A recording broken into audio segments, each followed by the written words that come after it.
आयोजित श्रद्धांजलि सभा में श्रद्धेय नेताजी को मैं नमन करता हूं।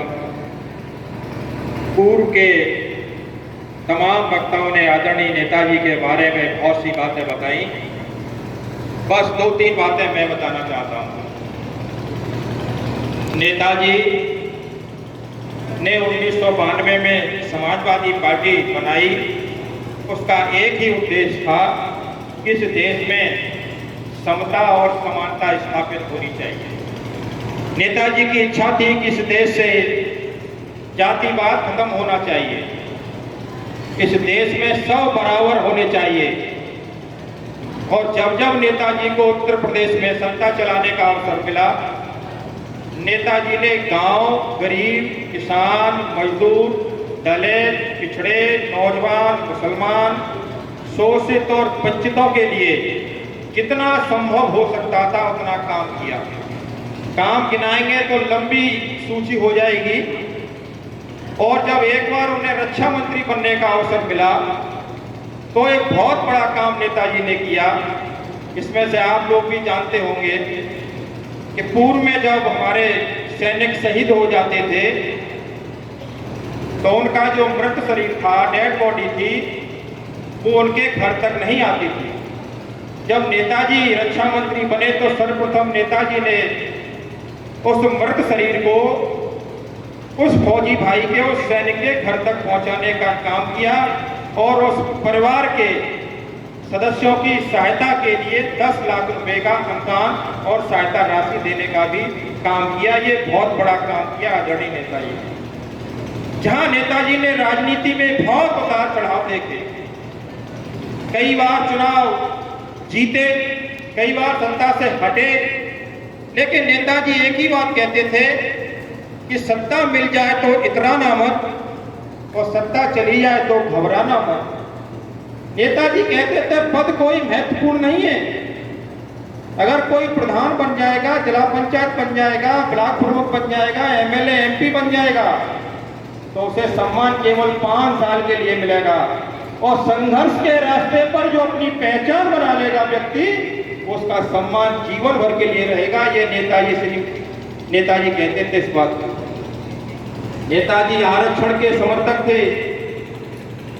आज जितने भी प्रधान बने बैठे हैं एससी और बीसी के, आज महिलाएं जो प्रधान बनी बैठी हैं, जिला पंचायत है, ब्लॉक प्रमुख है, अब तक जिला पंचायत है, नगर पालिका के चेयरमैन हैं, सभासद हैं, मेयर हैं, पार्षद हैं, ये किसी और की देन नहीं है, ये आदरणीय नेताजी की देन है।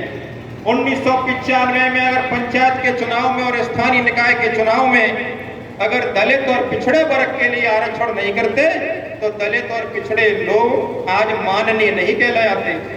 राकेश बघेल अगर अध्यक्ष जिला पंचायत बने हैं वो आदरणीय नेताजी की वजह से बने हैं। अगर आरक्षण नहीं होता तो राकेश बघेल नहीं बनते। हम प्रधान बने हैं, जिला पंचायत बने हैं, वो नेताजी की वजह से बने हैं।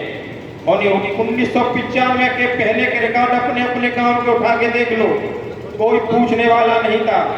इसलिए नेताजी को हम नमन करते हैं कि नेताजी ने दलित और पिछड़े लोगों को माननीय बनने का अवसर दिया।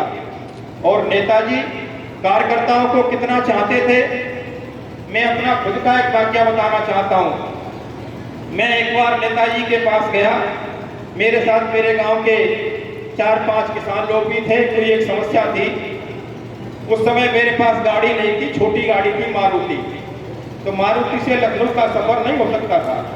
तो मैंने एक टाटा सुमो गाड़ी उस समय आई थी और टाटा सुमो मैंने किराए पर की थी, नगला बेल की एक। और मैं उस गाड़ी में गया तो मैंने जाकर के गेट पर वहां कहा कि हमें नेताजी से मिलना है। तो उन्होंने बताया कि नेताजी शाम को 4 बजे मिलेंगे। फिर वही हम वेट करते रहे नेताजी का और जैसे ही 4 बजे हमें गेट के अंदर ले लिया गया। ये मैं अपनी बात बता रहा हूँ। और जाने के बाद हमें कमरे में बिठा दिया गया, बैठे और 5 मिनट में नेताजी आए और नेताजी ने हमसे पूछा कि काम तो बाद में बताना, पहले ये बताओ कि आए किससे हो। मैंने कहा साहब आए हम गाड़ी से। कि निजी गाड़ी से, किराए की से? किराए की से आए हैं। या कुछ खाया पिया है? मैंने कहा साहब सुबह ही आए थे, जो कुछ मिल गया था खा लिया था। अभी आपके उसने कहा था कि शाम को 4 बजे मिलना, तो 2 समोसा और हमने खा लिए हैं कि अच्छा अब बताओ समस्या क्या है। जो समस्या की हमने बताई और उसके बाद नेताजी का इतना बड़ा दिल देखिए। नेताजी ने कहा कि समोसा मत खाया करो, समोसा में कोई पता नहीं है वो क्या डालें, आलू कैसे हैं, मसाला कैसा है। अगर कोई चीज खानी है आपको तो सत्तू खाया करो, इलेक्टर पाउडर रखा करो गर्मी में, और मिठाई खानी है तो पेठे की मिठाई खाया करो। ये नेताजी ने कहा। उसके बाद कहा कि अब कहाँ जाओगे? हमने कहा साहब घर को जाएंगे। कि किराए के उसके डीजल के लिए पैसे वैसे हैं कि नहीं है? तो हम तो यही हमने कहा साहब हाँ इंतजाम है, कुछ करके लाए हैं। मैं ऐसे नेता को नमन करता हूँ, ऐसे नेता को बार बार मैं नमन करता हूँ कि उस समय 500 के नोट की शुरुआत हुई थी।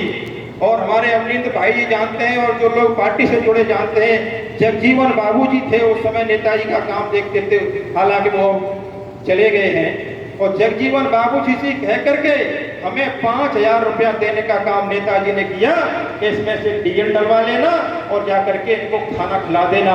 ऐसे महान बड़े दिल के नेता को हम बार बार नमन करते हैं। ऐसा नेता युगों में पैदा होता है, ऐसा नेता बार बार आपको मिलेगा नहीं। नेताजी ने कभी जात पात की बात नहीं की और नेताजी एहसान कितना मानते थे, ये भी एक छोटी सी मैं किस्सा आपको बताता हूँ। बात बहुत लंबी है, सालों लग जाएंगे नेताजी के बारे में बताते बताते, लेकिन समय की बाध्यता है। एहसान बहुत मानते थे नेताजी। अगर नेताजी पे किसी ने एहसान कर दिया तो उस एहसान को जल्द से जल्द पटाने की सोचते थे। हमारे यहाँ चुनाव हुआ विधानसभा का, जीपी पुष्कर जी को टिकट मिली और जीपी पुष्कर जी के समर्थन में खांडा में जनसभा की थी नेताजी ने। तब मेरी पत्नी वहां ग्राम प्रधान थी, तो हमें भी नेताजी के साथ मंच पर ऊपर अवसर मिला था। और नेताजी को यह मालूम थी कि जीपी पुष्कर का क्षेत्र की जनता में विरोध है, ये बात नेताजी के कानों तक पहुंच चुकी थी। और नेताजी ने मंच से ये कहा कि मुझे मालूम है कि मेरे प्रत्याशी का इसका विरोध है, लेकिन एक चीज याद रख लेना कि जीपी पुष्कर ने मेरी सरकार बचाई है, मुझे सरकार बनाई है, मुझे मुख्यमंत्री में जीपी पुष्कर की वजह से हूँ, इसलिए जीपी पुष्कर की तरफ मत देखना, मेरी तरफ देखना। अगर मुझे दोबारा मुख्यमंत्री चाहते हो तो जीपी पुष्कर को एक मुश्त वोट दे देना। इतना सुनते ही पूरे एतमाद पर विधानसभा की जनता ने जीपी पुष्कर को वोट दिया। भले ही वो सफलता नहीं मिल पाई, लेकिन मेरा कहने का मतलब है कि नेताजी एहसान किसी का रखते नहीं थे।